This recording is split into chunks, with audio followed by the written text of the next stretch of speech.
So very good afternoon to all the dignitaries who've joined us for the fifth edition of the Global Dialogue on Advanced Technology. The theme of the global conference this year is Innovating at the Frontier from Agriculture to Agribusiness. The whole idea is to find innovative solutions for traditional agricultural challenges, showcase the solutions from across the globe, and create a platform for dialogue on how these can be adapted in India. The highly curated sessions at the Global Dialogue are around soil and water management, farm monitoring, mechanization and automation, post-harvest technologies, and advanced biotech. The focus is on discussing these innovations for unleashing the optimum potential of the agriculture sector. We have over 25 international speakers joining us over the 3 days. Coming to this panel session on soil health and water management, we have a very interesting lineup of speakers from Germany, Australia, Finland, and Netherlands discussing their innovations. The idea is to provide knowledge on latest global developments and at the same time open up avenues for partnership with Indian private sector where we see point of convergence. The panel will be moderated by Mr. Randhir Chauhan, member CI National Council on Agriculture and President of Orbia India, Senior Vice President NetFM Limited and Managing Director NetFM India. Mr. Chauhan has an experience of more than 2 decades in the agriculture and rural industry with expertise in precision farming and micro irrigation sectors. Mr. Chauhan has also served as President of Irrigation Association of India for around 3 years. I would now hand over the session to Mr. Chauhan to take this forward. Over to you, sir. Thank you, Rolly. Thank you for this kind introduction. I welcome all of you to this interesting session where you have the panelists from various parts of the globe and with unique offerings to probably resolve some of the challenges we have in agriculture. I invite Henry to say hello to our participants. Hello. Good. Can I call Dominic to say hello? Hello, this is Dominic. Nice to meet you, everybody, and thanks for the invitation. Sam? Pleasure to be here this evening, joining you from Australia. Johannes? Hello, everyone, and greetings from the cold up north. Good. So we all are here actually to do our job in the part of probably exploring if and how the technology can support resolving some of the key challenges we have currently in agriculture. But essentially, when we talk about agriculture, it is also about the food, essentially. So if it is about food, then to just set a context that by 2015, we know that we will need almost 70% more food than what we produce today. Now, if that is a global challenge, coming back to India, I mean, for us, the same number is about 47% than what it is today. Now, if we look at our land, I mean, and the water resources, they go in the reverse direction. I mean, the studies show that we have depleted about 30% of the soil. The reasons could be various, whether it is more civilization, deforestation, or depletion due to over cultivation. But then when it comes to India, what you see is that we are 18% of the world when it comes to our population. But the same number is just 2.4% when it comes to the land we have compared to the entire land which is available. I mean, this looks very scary and worrying, but similar challenges when came, one has to innovate, and in this innovation, you have to have technology. The context of this dialogue is basically to look at what are the technologies, solutions, applications available worldwide, introduce them to the relevant audience in India and see if we have a synergy. As we move on in this conversation, the structure would be that each one will present the solution and uniqueness and its application the results so far, and then we will invite questions from the participants. And as we move on, we'll see that yes, there is a battery of different solutions in this area of soil and water management available in different parts of the world. So without making our audience wait too much, I would call upon Henry Hickman from AgroCares to come and share. What I have seen in your case, Henry, you're saying that you have a lab in a box. I mean, that's very exciting. Kindly share with us what do you mean by that, and how it can help India in resolving its challenges around soil health, Exactly. Let me share my screen. please.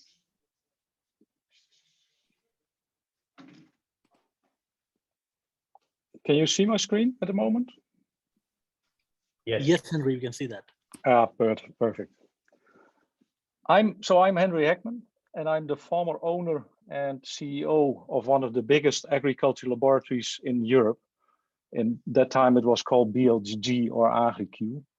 I sold the company in 2013 with the idea of, hey, can we somehow bring the lab to the field? So where in a normal case, you take samples in the field, you bring the samples to a laboratory, you analyze the samples, and you give it the fertilizer advice. Is it possible to do all that in the field? And that's how we started in 2013. So putting nutrient intelligence into the hands of the world's farming community. That was the simple idea. There we have two solutions at the moment. One called the lab in a box, as mentioned, which for us is the equivalent of a wet chemistry lab. And the other one is the AgroCare scanner, which is used and can be used as the equivalent of an easy to use wet chemistry lab, but in the westernized world is mainly used as a monitoring tool. The idea is simple. Can you somehow have a sensor technology which you can use in the field, having a big database on the background where you have a lot of samples in, which can be from soil in this case, or feed or leaf. And with the same device, different applications, different databases, can you somehow analyze things in the field? In this case, it is the scanner, which you go into the field. You can take a sample or you just bring it into the field itself and scan the soils. Then after doing 5 to 7 scans, you bring the scans itself to the cloud. And by kind of deep learning tools, we bring it to parameters. And if needed, we can even bring it to a crop advice or a fertilizer advice, all within 10 minutes. That's the simple idea. As said, with two solutions, there's one called the lab in a box. We sell these kind of solutions to, for instance, in Africa, but also to very big farms in Ukraine or in Asia, for instance, in Malaysia. We even have one in Canada, and we are using also ones as the equivalent of a wet chemistry lab in the Netherlands. And that one is called the lab in a box. It's an idea where you have two sensors, very easy to use sensors. And the only thing you have to do, bring the sample in, dry and grind it, put it on the sensors. And again, within a few minutes, you have the results.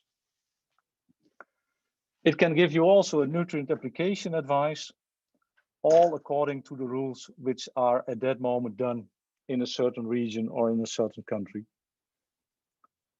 And the scanner, of course, which is even more easy to use because you can bring it into the field, which in this case is a near-infrared with an EC device. And also that one can give you on your mobile application an advice and give you also the parameters. Everything is running on a platform, a digital platform from AgroCares. It's a GIS platform where you can see your fields, you can see all kinds of things you have done, the measurements you have done through time. That same portal is giving you also satellite images, so it can give you an NDVI if needed for a certain field, weather information, a lot is there. And it's stated by the idea that you have different levels of information. So it starts on a field and a farmer's level, but there's also an advisory level and the country level even. So that all makes it a very easy to use set of products, which can be, as long as a certain database is there, which can be used all over the world. And yes, we are already a little bit available in India under the brand name of Nutriopt from Nutreco. So people are using it already on the feed side in India. That's the solution we have on our side.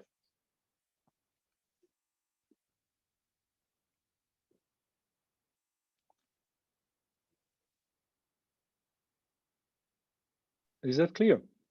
Yes, Henry, it's pretty impressive. I mean, the way the scan is connected with the app and how the different stakeholders ranging from, you know, at the national level, the stakeholder, I mean, the service providers and farmers. Can you throw some more light before we take a question, some of the used cases, you know, you want to share with your audience? Yes, of course. Yeah. For instance, there's a very nice example in Canada, Yeah. where a company called ATP is selling fertilizers, and they are using these tools with their advisors, which are running outside, to do soil testing on the spot, and also to see if what kind of, say, fertilizers are needed, what kind of blends of fertilizer are needed. So it's really easy for them to use. The same with Nutreco on the feed side, to give you an example. So also advisors who are in the field having, for instance, dairy farms, these dairy farms advisors, they use the tool to have an instant analysis done for their feed mix they are mixing at that moment for their cows. So it's a very easy thing. So a fertilizer company actually can be your client, and those who are in the field of advising farmers or other stakeholders could be your clients, right? Exactly. And to give you another example on the governmental level, Yeah. for instance, in Tanzania, in total, there are running around 2,000 extension workers in Tanzania. And these extension workers currently are introduced with the scanner.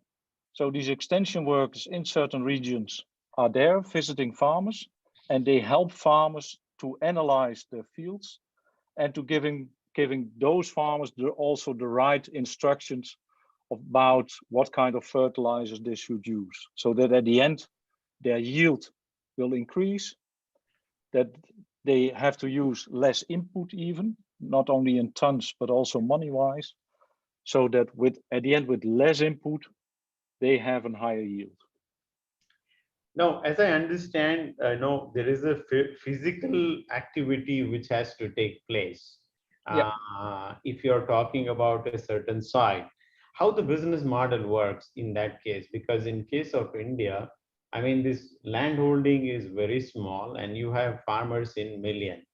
Can you throw a light? How would that work? Yeah, everything is possible in a sense. So you can go to those areas and check those small fields, which is perfect.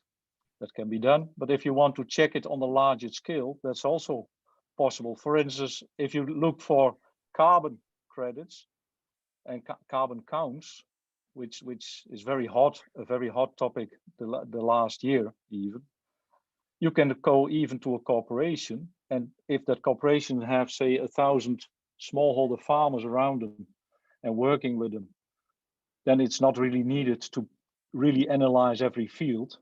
But then it should be possible, say, for every 2 hectares or every 6 acres or 5 acres, you do an analysis. And then you combine those analysis on a corporation level and you do the maths. Oh, that's very helpful. Henry, we have a question. There is a request to re-emphasize on the Indian application of AgroCares you spoke about. Can you throw more light on that? Yeah, so on the feed side, we are available in India, and that's through a company called Nutreco, Trau Nutrition. Together with them, we built a database for feed analysis. So with this scanner and with an application, you can check for grain quality, for grass quality, yeah, you name it. Every crop which is there, you can do the analysis. But then in the idea of feeding a cow or a pig or a chicken. Excellent. Rolly, do we have any more questions for Henry? So one more, which says how many samples are usually drawn per acre? Are the results complying with national standards in terms of accuracy? To start with the first one, it depends a little bit how accurate you want to have it. In these cases with sensor technology, the more scans you make, the more accurate it becomes, in a sense. It will never be better than wet chemistry. But it can get on the same results. And that, of course, is also a little bit depending on how good that wet chemistry lab is. And it is possible to have it accredited.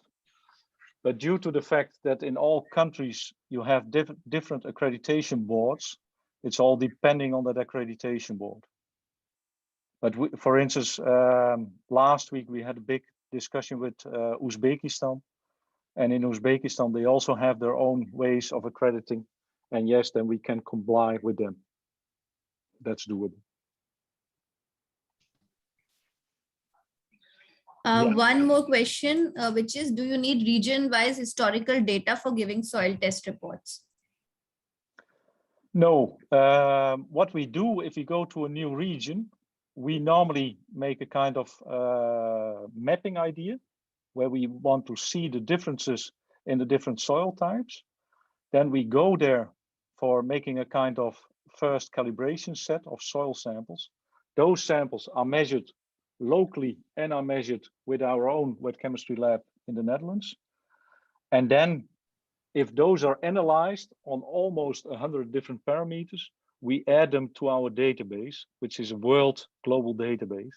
And then you can just start in a region without any problems. Excellent, excellent. So Henry, thank you so much. Ladies and gentlemen, Henry is the founder and also the CEO of AgroCares. So thank you for taking our time. If there are more questions, Henry will come back to you. Now I call upon Sam Duncan, who is also the CEO and founder of Farm Lab from Australia. So welcome, Sam. Your mission is to be digitizing the Earth's soil, right? So we are really keen to understand how far you have come and also throw more light on your mission of 1 million, 1 billion. Absolutely. I'll be touching on that today. I'll share my screen. We'll do a bit of I'll do a very, very brief overview. Thank you again. Really wonderful to be here. And I think the conference organizers, you guys have done a fantastic job at just, bringing this all together. So well done. So Farm Lab, we're a software company. We work to absolutely, as you said, digitize the Earth's soil. And we do that by providing agronomy and project management software to give to agronomists primarily, and more than ever now, carbon developers.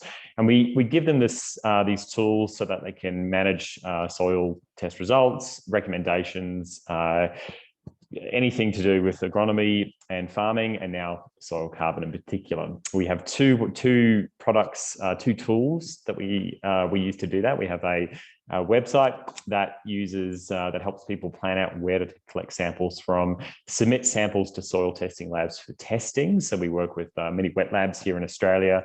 And we're now just looking at partnerships over in the US and of course, India as well. So one of the partnerships we're just exploring at the moment is with a company called Krishi Tantra, and Sandeep, who I know is talking at this conference today, fantastic founder and really fantastic technology to help decrease the cost of soil testing. That's primarily what we're hoping to do. So for Indian farmers, hopefully it's not too far off. We'll have an integration with a local Indian AgTech company soon. And all that means is that for consultants in India, they can use the mobile app to go out, collect a sample. We do the most important thing when we get our users to collect samples, which is to geo-reference, to geolocate where that sample came from. So it can be used in the future by the farmer, by the consultant to make maps, to look at changes over the landscape over time. And I'll dive into some of that in a second. We now are also exploring modeling and mapping. So we've introduced some carbon mapping and modeling tools that anyone can pick up and use, and even define their own parameters as to how things get modeled. And that's really becoming really interesting and really important in modeling carbon across the landscape and taking fewer soil test results to do that. So there's a little screenshot on the bottom left there of how that looks. So just in summary, cloud-based software, developing software to help communicate with clients, help consultants communicate with clients, and partnering with soil testing labs to make the soil testing process streamlined and frictionless for the consultant. So this is the web app. Lets you store layers. You can upload yield maps in 38 surveys. We can bring in remotely sensed data that we have. We have elevation and vegetation indices globally. You can use the sample planning and analysis tools. You can integrate with soil testing labs, and you can share the results with farmers, most importantly. We're using this a lot. We have a small little pilot project, which I'll sneakily just mention now, which is an Odisha state in India, and we're actually using our software quite extensively here in Australia to generate soil carbon offsets for our clients and to measure that carbon. We're now just expanding that into a pilot project in Odisha state. So we're really excited about that. We're working with Crosslinks Foundation right now to do that.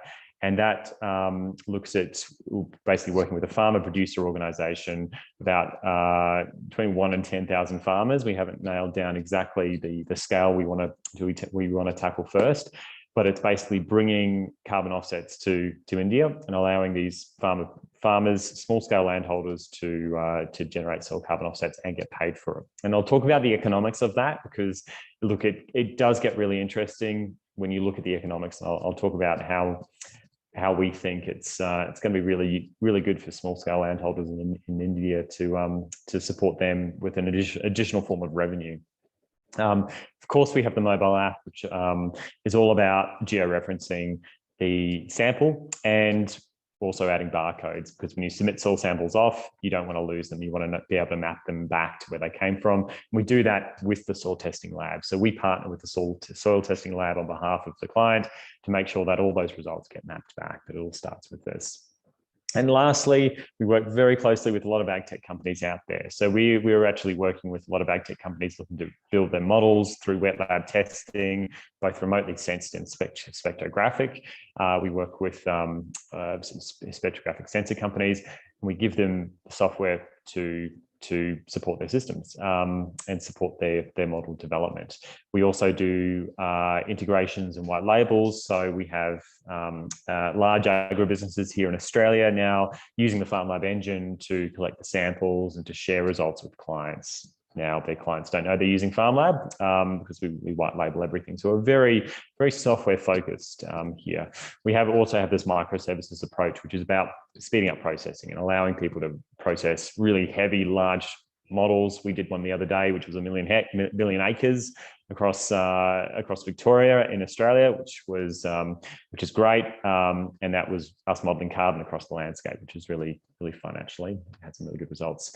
Pricing, so we're a subscription-based service. In Australia, it's about $250 a month for a basic plan. It's very, very cheap, plus the cost of the soil tests. If you just want to use us for soil testing, it's only the cost of the soil test through the software. So very, very cheap.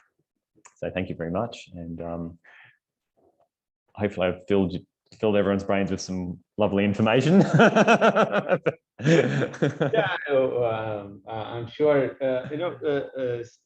Sam, can you throw a little more light on how do you monetize the carbon offset? I mean, do you have something done in that? So in Australia, to enter into a soil carbon project, we have the government regulates these projects. So you have to register with the government and you have to sample and measure your carbon in accordance with these government regulations. It can be very complex and complicated, which is why a lot of people come to use the software, because we can auto-generate the sample plans.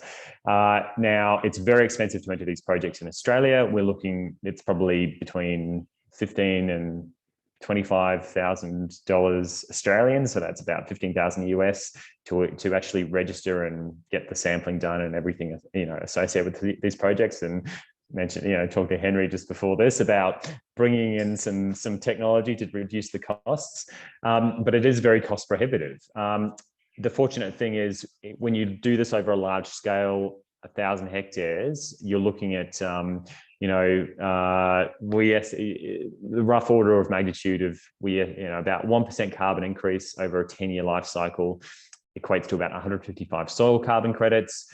Those credits are being sold at between 30 and 40 Australian dollars today in the Australian context. And so you can sort of work out the maths there. Now, it's still not, that doesn't equate to a benefit. It's still too cost prohibitive for a small scale farmer in India to enter those projects. And so the pilot project we're looking at is essentially, and Henry, you kind of mentioned it before, it's exactly that. It's aggregating through farmer producer organizations, FPOs in India, a group of farmers and taking averages and measuring the averages of this. Now, the key thing here is it is still a little bit costly because there's still these administration costs. We're partnering with an international international carbon project developer. I think they're based out of Europe, or they're headquartered out of Europe, but they're sort of global. So we have run projects with them here in Australia in the past to buy those offsets and to sort of run those projects. But we're hoping what we think we can do is over a hectare.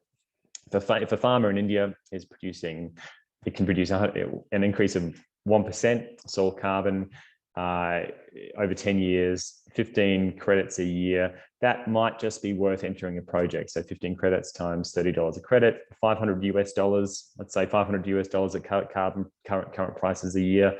That's not too bad for that small scale, either subsistence or other landholder. And that's where things get really interesting when we start to scale down these prices and costs. So I'm really excited about that, but it does come down to the economics of doing this, and there's a lot tied up in that. We haven't spoken about on-farm emissions, but yeah, that's another piece there.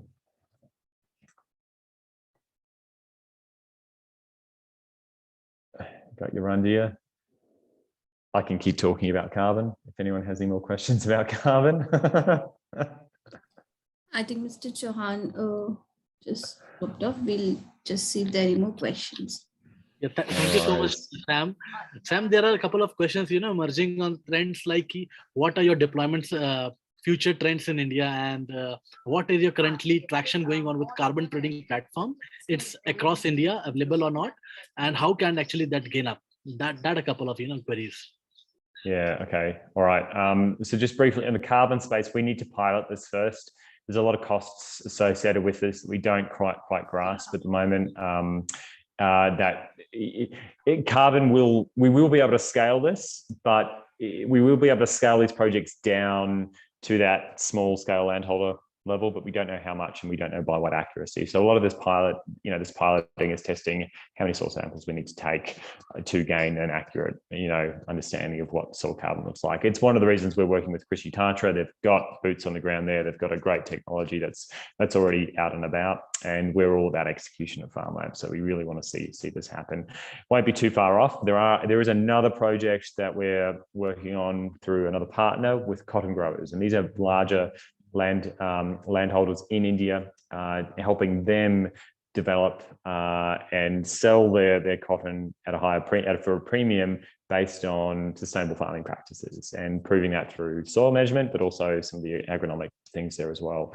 So there's two pieces of the Indian market we're very interested in. That small scale landholder piece for the generation of carbon offsets at scale. It's coming. We're still probably 24 months away from really seeing any movement on that, but we are working with bodies like NIASM, the National Institute for Abiotic Stress Management over in India, talking to them about how we improve this and scale this up.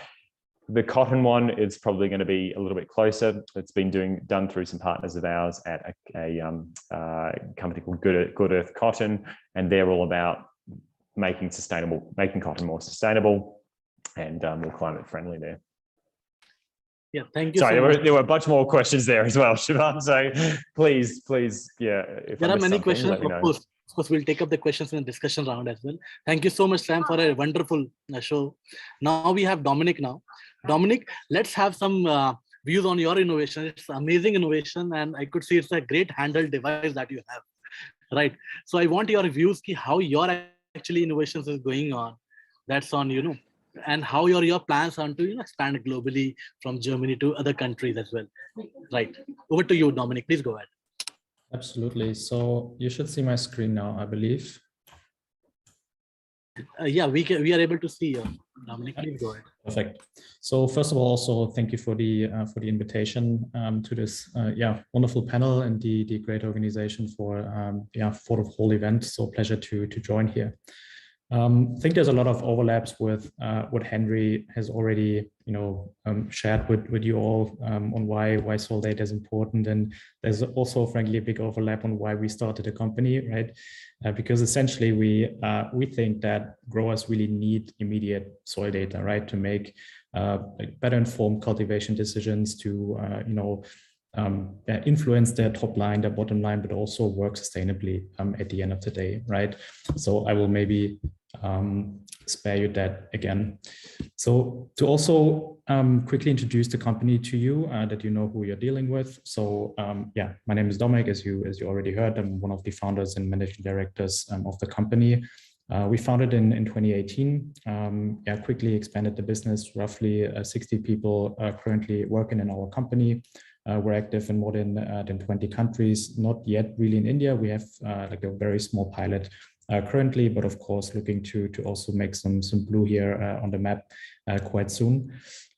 Something that's really, I would say special about our business or our technology is the levels of patent certification and accreditation that we have been able to achieve in the last years. So the core IP of our technology, of course, being patented, like pending or granted in roughly 45 countries in the world.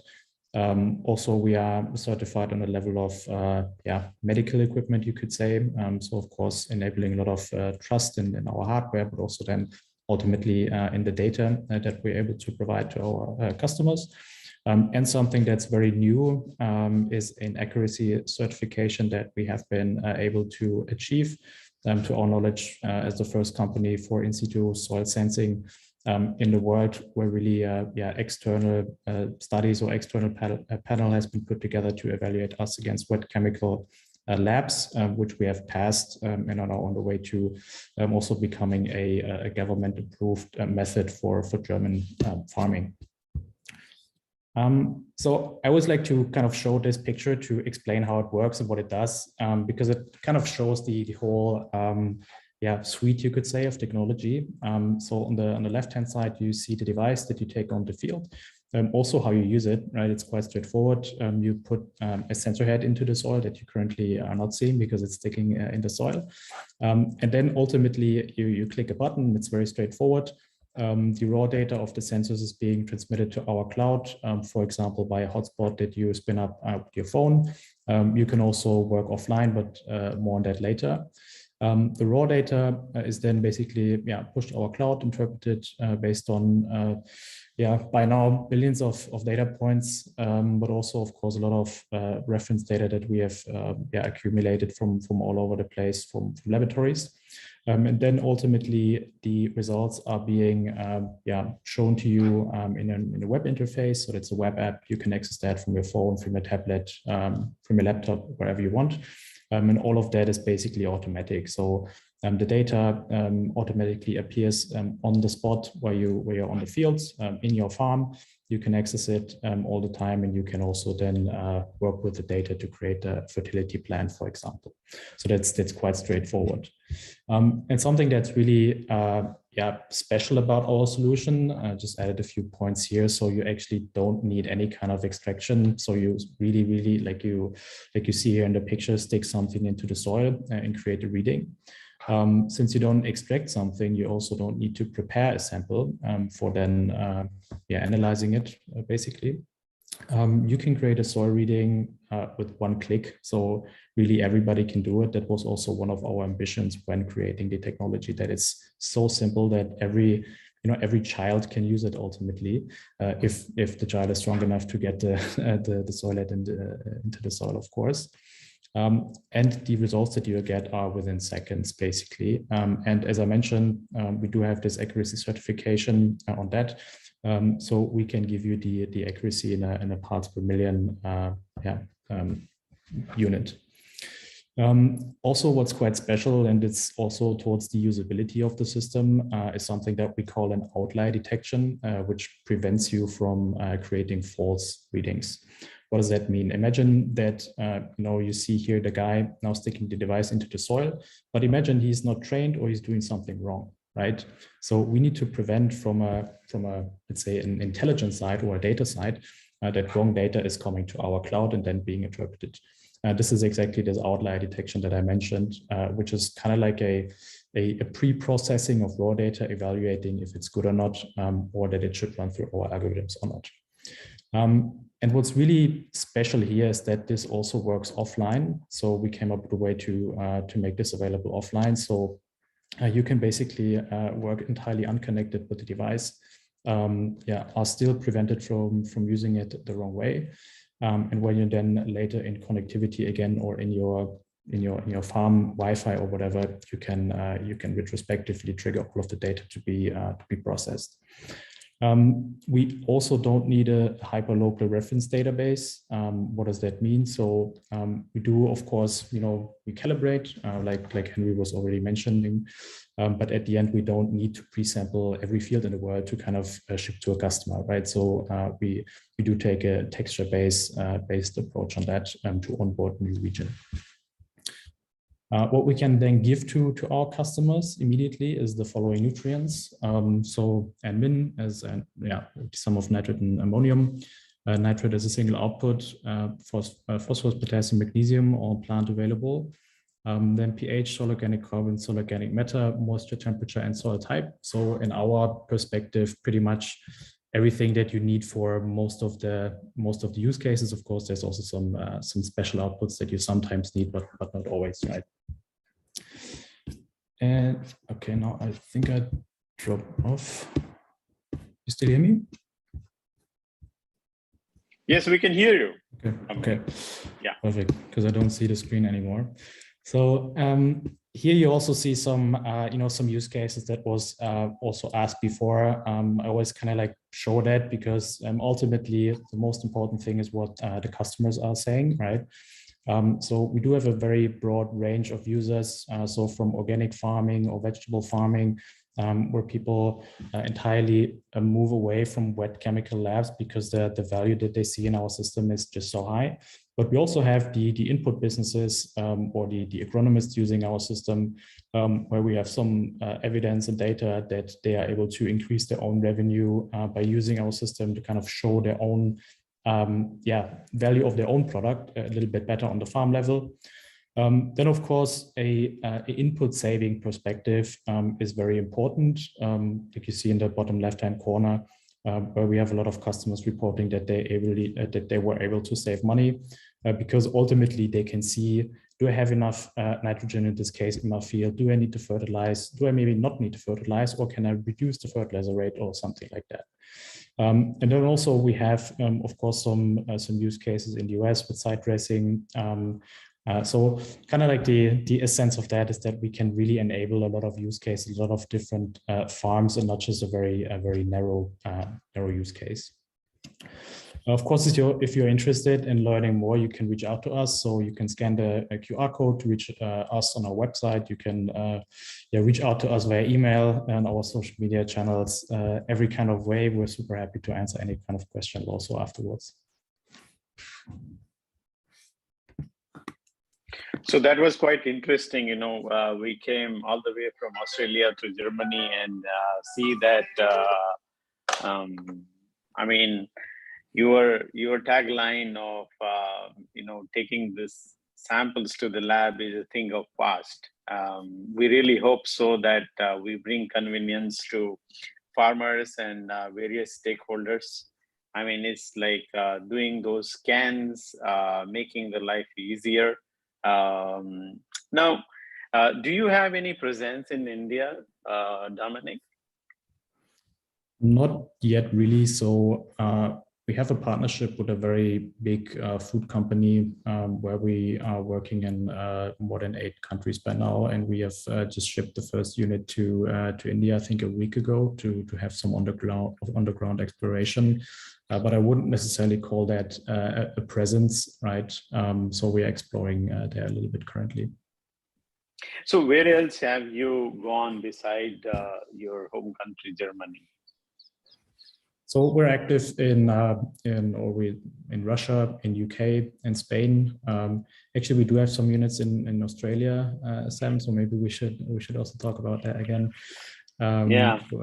We are in South Africa, in the US, and in Canada currently. No, the beauty of these kind of platforms and discussion is that you also make horizontal connections. Now, what is a suitable profile for you are looking at if somebody would like to associate with you from India? Yeah, so for us, I think there's multiple things that are very interesting, since we can actually deliver multiple use cases, right? So we do have the fertilizer industry that we can work with. We do have seed breeding companies that we work with.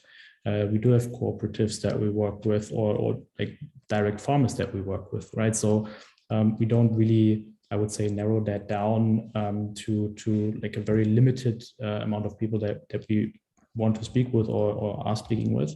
Of course, as with any business in the world, right, it needs to be justifiable to enter a market economically, right? So usually what we're doing in the example of Russia, for example, we are developing a relationship with a larger potential also distributor, and then doing some underground trials to also show in the region, show in the market how well the technology performs, because on the one hand, we do, of course, want to have some quality assurance, because at the end, the data that we provide is our biggest asset, right? If somebody makes a decision based on our data, we better be, standing in for it, right? So this is what we are usually doing there, and then, that comes also with some commitments of both sides, of course, and then we enter the region with more force. Yeah, so Dominic, getting this data is getting like a blood report or your health report from a laboratory, right? And then you as the patient, or not necessarily a patient, but the one who has given sample, you don't know what to do with this, right? So can you also share with us that if you have worked with the partners wherein a farmer is actually tied up to how to apply or how to use the results of your soil testing? So I think that also varies regionally. So in Germany, for example, our farming is very driven by the legislation or the limits that you are allowed to apply, for example, in terms of nitrogen, right? So you have a crop cycle, you have your soil data, then you have a limit of what you're allowed to apply in a region. Then you have some what we call red zones, where it's even a little bit more restrictive, things like that. So The thing is that we can basically take this information also as an input, right? So we do have the baseline information from the soil. We can then also calculate what the maximum amount of fertilizer is that you are allowed to apply in that sense. And then we can help you distribute that fertilizer in the most efficient way on your field, because we have a high granularity of data or high resolution of data per area. So that's one case. The other case is in the sense of the US, the decision works completely different, right? So you work with yield targets and you have a budget for buying fertilizers, and like it's a little bit, I would say, less legislative but more economic decision there. So what we usually do is we try to look at the market, we look how it's usually done or how it's currently done, and at the end of the day, we at the end take out a part that maybe a laboratory would do currently, and we supply our data, and we learn from how it's currently done, and then add to that on a digital way or a software to help also to use the data, right? Because what we don't need, and someone called this the colorful picture problem, right? You don't want just to have some nice fancy colorful things in your application, right? You want an action. Excellent. Thank you, Dominic. Rolly, do you see questions for Dominic? Two questions, sir. One is, what is the cost of the equipment? And the second one is, does it give result for soil in the root zone, or does it read from soil on the surface? So maybe starting with the second part. So the readings that we provide are 0 to 30 centimeters. So compared to just a core extraction, 0 to 30 as one value result. The part about the pricing, so we actually take away, or we do this all in a subscription. So the hardware, the software, the cloud services and everything is included in a monthly or respectively a yearly payment, because that allows us to give the user a flat rate on the sampling. So we don't charge, on a pay-per-use basis, for example, because we believe the more information our user can gather, the better, and the more data he or she has, the better the decisions are that can be done, and that allows us to do that basically. The yearly fee in Germany is currently roughly 7,000 euros, but that can vary also country by country. Those were the questions for now. Thank you. We'll wait, and as we said, if we get more questions for you, Dominic, we'll come back. So now let's move from Germany to Finland. We have the honor of having Johannes with us, who is the Chief Science Officer for Soil Scout from Finland.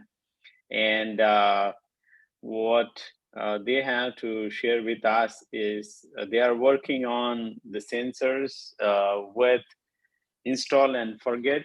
That's the convenience they are offering. So we're keen to learn more about the offerings of Soil Scout from you, Johannes. Over to you. Thank you, and as all the other speakers, I do congratulate you on the organization for this event. I don't have a slide presentation, if you don't mind. I personally am a farmer. I'm the generation number 19 on our family farm in Finland. And since a few decades, we have learned that actually the underground conditions of our fields is more crucial to our growing than the actual weather in the open air. And as there were 20 years ago, we couldn't find any suitable devices for getting a real underground weather report in the same sense you get a weather report from the air. We decided to build our own. So the idea was to bury a mobile phone into the soil, attach a soil moisture sensor, and then the phone would call you home and tell you the soil conditions in the underground. But as you might know, mobile phones don't work in the underground. On the other hand, there were weather stations where you can add a soil moisture sensor on a cable, But if you bring a weather station into your field and you have cables to sensors, you will need to avoid it with your farm machinery, which we don't, of course, want to do. And on the other hand, then you are measuring locations where you are not doing the everyday farming work. So it's not really representing your actual field. And based on these parameters, we then, at the Helsinki University at the time, and now at Soil Scout, we developed the world's first underground radio device, which is essentially the mobile phone you can bury into your soil as deep as you need. The key difference is that while a mobile phone antenna will not work in soil, our special patented antenna works very well when it's buried underground, but it doesn't work really well in the open air. And then you can have several sensors across your field in carefully chosen locations. And then we have a solar powered receiver, which you will then have connected to an antenna outside your field. So the whole point is that by installing sensors in different locations within your field, you can continue farming your field as if there were no sensors, and the data will be at all times at the fingertips of your mobile phone or your browser. The sensors will measure soil moisture, temperature, and salinity 3 times an hour. And there's a built-in battery which will last for 20 years. So it's a truly bury and forget system. Usually our customers begin, let's say, with 6 sensors. They want to measure 3 locations within a field at 2 different depths, one in the topsoil and the other one in the root zone. And by that, they then get the real-time view into their underground. We also have the subscription and an online system where you can then monitor your soil conditions in real time, and you also get the graphs. And as you can see, this is from last summer, not every location with a field is equally dry. There are some which are able to stay moist during the grower season, while others tend to be better at retaining the moisture. So what we really are working with is to provide you with the in-field variation of your soil moisture conditions, and then make the decisions you need to make, be that timing of irrigation, quantification of your irrigation, or etc. We're not exactly a new company. We have started in 2013. We have more than 200 customers globally. Our market is actually split 50-50 between agriculture and sports turf management. We have some very famous stadiums as our customers. The Wembley Stadium was one of our first customers. We've had nearly 5 years of sensors in the Chinnaswamy cricket station as well.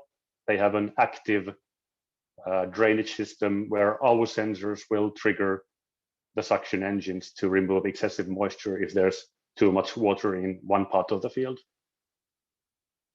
We're also working with a few automated greenhouses. And basically, there are so many sectors where there's benefit of always knowing the underground conditions and reacting to them. We have decided to now focus on those places where the agronomic understanding of a high value crop is most essential. And you can, of course, think that the grass quality on the stadium is a very high value crop per se, but we're also working with vegetable farmers, soft fruits and berries. In quite many countries, we have more than 3,000 Soil Scout sensors installed at the moment globally. In India, Chinnaswamy is so far our only reference.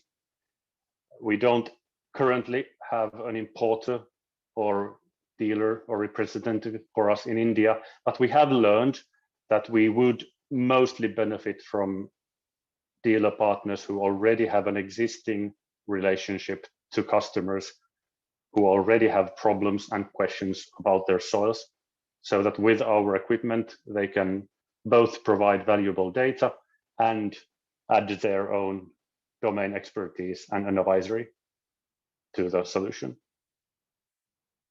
That's my presentation in short, and I will be more than happy to answer any questions. So soil moisture, salinity, and temperature, are those the three key parameters your sensors monitor? Yes, they were chosen on a few reasons. The moisture being the most important, but in the Nordic countries, we have frost in the winter, and when you go very south, there's also a heath problem, which is sometimes solved by irrigation, this being the key parameters. In cases where there's extensive artificial irrigation with impure water, you might actually be building your salinity of your soils. And that's one very important thing to monitor, especially in coastal golf courses. The groundwater may contain salts, and they're putting greens may be building up salinity gradually. And being able to monitor that is one very important thing. We are looking for, let's say, any valuable sensors we could connect to our solution and be maybe in the future providing, let's say, nitrate levels, etc. But the sensor would need to be fairly inexpensive. It would need to remain operational without maintenance for 20 years. And these have now so far been the obstacles. So out of these 3,000 sensors which you have globally, I mean, which is the oldest one? And is that something which is working flawlessly? From 2007. And yes, the sensor is still beeping. Yeah, just throw more light on, you said this is a kind of mobile underground, right? I mean, it's pretty difficult for people to relate to that. You have a mobile under the underground and it works seamlessly. I mean, how are you making this happen? You find issues with mobile signals much above the ground. Absolutely, and as I mentioned, we're measuring the flow conditions 3 times an hour. That is more than enough. So there is room for losing individual data packets. Would there be some disturbance or anything? But my PhD work at the Helsinki University was all about modeling how radio waves propagate in the soil. So we have a very detailed and complicated analysis model where in the quotation process for a new customer, we ask them to define the area which they would like to monitor. We take a look at satellite images to recognize the good and the bad locations within the field. We find out the soil type, the crop they're growing to recommend the correct depths for the sensors. And then we run these numbers through our models so that we can quite accurately tell them that from this location within your field, if you have our sensor 40 centimeter deep and your antenna is here and it's 6 meter high, this is the range you will get reliably. And there's a certain margin, of course. In case you want to go further and have sensors, let's say, half a kilometer away from the receiver or even kilometers, then we bring in repeaters. They look just the same as the base station, which has the SIM card and the modem, but the box is green. And instead of uploading the data, the repeaters will echo the signals all the way to the next base station.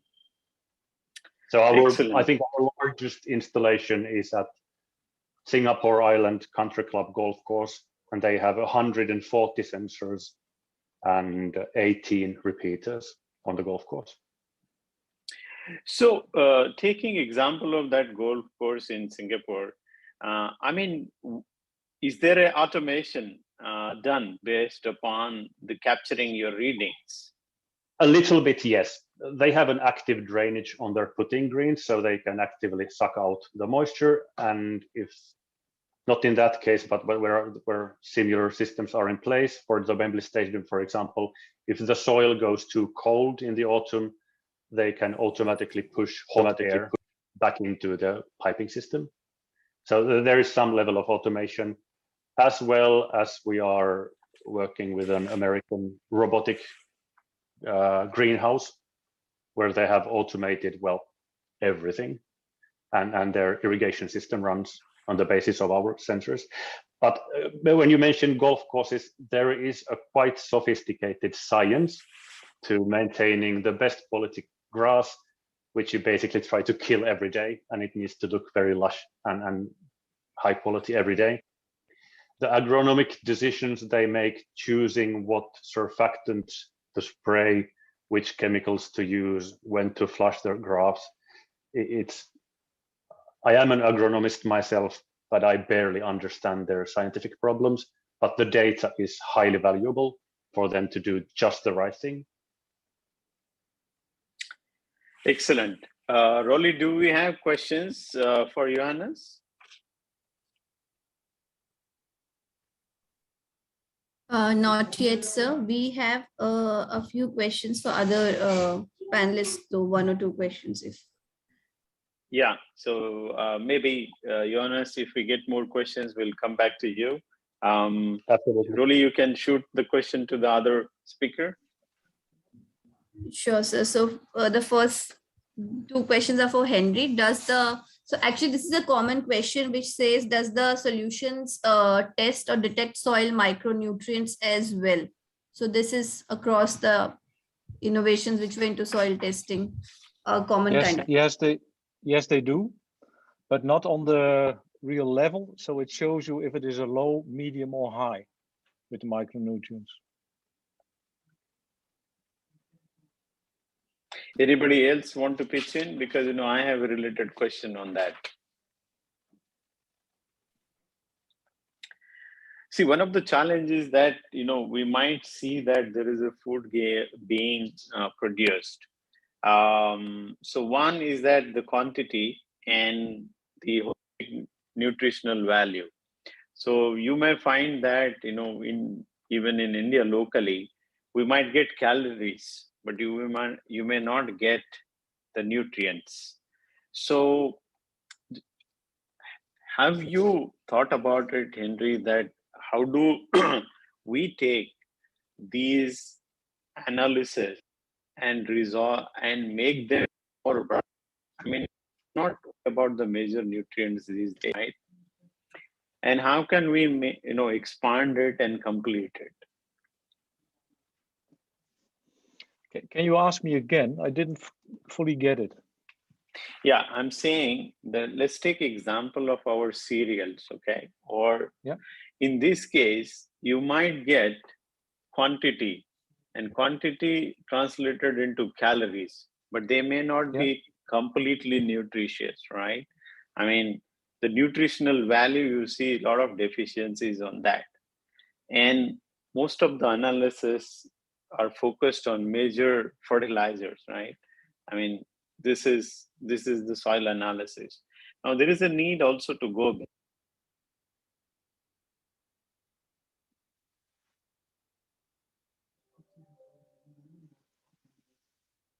Were happening and what we can expect as we go ahead. In terms of the other micronutrients, the gentleman asked about the question about the other nutrients, right? The micronutrients. Yeah, I can tell. Right? Yeah, that I can tell. Yeah. So the database itself consists about 90 plus parameters, which are measured in different ways, even with different extraction methods. So that means not only the macronutrients are there, but also the micronutrients are there, but also the physical statement of soils are in the database. So yes, we can tune the sensor on those different parameters. And yes, we can make it and show you it in such a way that it is the way you are used to with your wet chemistry lab. So there are conversion methods in between. There's everything which is needed to show it to you. And in the application itself, for certain parameters, it will not give you the real value, but if you go to the portal again, then you will get and you will see the real values. And with APIs, you can even bring it, say, to your own Excel sheet, or you can even bring it to your own management program, like in Australia they have. And if needed, even, we can give you fertilizer programs, so certain recommendations which are needed for certain crops. So if there is no extension worker and no knowledge, we can do. But if there are extension workers, we can even give the extension workers, say, applications where they can calculate per field or even per corporation. Thank you, Henry. What's the next question, Rolly?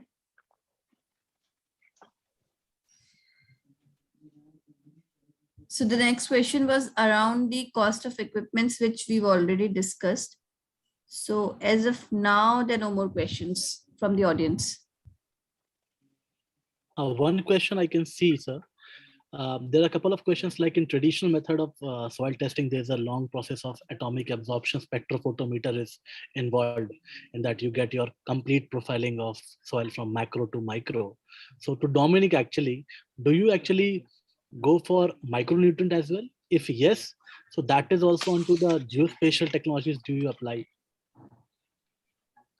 So we do have some things under development to add more nutrients to the output for our customers. At the same time, we are very cautious about that to reach the levels of accuracy that we believe need to be met to commercialize something.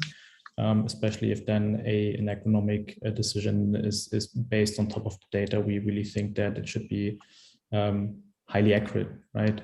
So the method in the laboratories, these can also vary quite significantly from place to place, right? Even within Germany, you have different extraction methods for different parameters. Then if you go across the border to the US or wherever, you will have different extraction methods again. So it's actually quite an interesting challenge to kind of standardize this on a global level to build these transfer functions from extraction method to extraction method to then give a more holistic kind of optimization potential, for example, for large companies in the food industry that we work with, where we exactly are like tackling this challenge. To have a more global optimized or standardized recommendation, for example, potato cultivation. Then, of course, it's very interesting, and I think you mentioned that, to fuse that data with other data layers like remote sensing information or other things to, ultimately give the best possible recommendation to the grower. So we believe in data exchange and in also data combination with other companies and suppliers. We think that we are the leading company in the soil, like in situ soil sensing space, but we do work with a lot of companies to give the best possible output to the growers. Thank you so much, Dominic. Thank you so much. To Sam, there is one question. Sam, your detection of micronutrients or whatever you do, or micro, does it link up with the satellite signatures, or do you take up a satellite sentinel or any signatures from satellite to vet those data, whether that's field validated or not, lab validated or not, and those how actually carry upon those things, right? Question, Shivam. We kind of have this internal saying, where if you measure the amount of fluffy marshmallows in the field, then you can model it, but it's not necessarily going to be accurate. Modeling is, and the soil mapping piece is still very much a very challenging science, and matching it up with the right remotely sensed data is incredibly challenging as well. Our approach is we provide people with the software tools to do so. So think of us like a GIS platform like QGIS or ArcGIS, if there are GIS specialists in the audience, but for soil. So we don't tell people how to model. We tell people how to model. We would probably tell them how to not model poorly. Now, in the micronutrient space, look, we haven't had much experience modeling micronutrients. What we would say is that when it comes to modeling nutrients, full stop, and across the mapping pieces, you wouldn't. It's going to depend on the number of soil samples. So maximize your soil samples using something like Stenin or AgroCares, and you'll get the most accurate map. If you can't afford that, and there is always a cost and economic side to this, right? In Australia, we often don't do grid-based sampling. It's not a common thing here in Australia, just given the size of some of the farms. And so then it's mainly georeferencing soil test results, maybe taking 1, 2, or 3 strategic samples across the variability of the paddock. So taking samples from the right locations to start with, and then using some, using techniques that might inform yield to map those back. To be honest, Dr. Shivam, we find modeling soil properties is much easier than modeling soil nutrients. It's a very challenging thing, and I think grid-based sampling is probably still the way to go about it. Mr. Henry, actually, there was one concept of agro cares. There's a division of leaf cares also. I think you forgot to mention about leaf cares. We would love to hear about leaf cares also. That's a tissue analysis part, also important. Yes, we started this year with leaf cares itself for fresh grass. So we built the database for fresh grass analysis, which are mainly done for dairy farms, not only in Europe, but we see it also in North America, but also in Africa, for instance. And yes, we are starting the coming months with a few other crops. One of them is coffee, and another one is potato leaves. So yes, from next year on, you will see also leaf cares coming into the air with different leaf analysis. So you have the same scanner, same device, only another application which you have to download, and you can do tissue analysis. Thank you so much, Mr. Henry. Over to Randeep, sir. Please go ahead, sir. Thank you, Shivam. This is time to wrap up, and thank you, the speakers across the world, Dominic, Sam, Johannes, and Henry. Thank you for making our audience aware of the innovation and the fabulous work you are doing. There's a common constant, which is soil, and very important one, not only for agriculture. So having that health goes across also to the water. So I'm sure that our audiences would have found it very useful, and I wish you all success in finding good partners in India. I'm sure that some of our viewers definitely got attracted to it. As I said, these events have after effects. So thank you for sharing your fabulous work. Thank you, CII team, and thank you, audience, for taking your time. Thank you so much. Beautiful. I would take this opportunity to thank Mr. Chauhan for chairing this session and all our panelists for this very interesting and thought-provoking session. We're sure the participants were intrigued with the innovations and gained from the rich presentations and conversation. I would also like to thank ITC, PI Industries, and New Holland Tractors, our principal partners. Corteva, Rallis, SmartChem, and ADM Agro, our principal co-partners, and Netafim, us associate partner. I request all the participants to join us for another very interesting panel session on farm monitoring and disease prediction that is starting right away. For the session, we have international speakers from France, Germany, Ireland, and Canada lined up. Hope to see you in the session soon. Thank you. Thank you so much, everyone. Thank you so much. And again, bye-bye, namaste from India. Namaste. Thank you. Bye. Thank you so much, everyone, for accepting.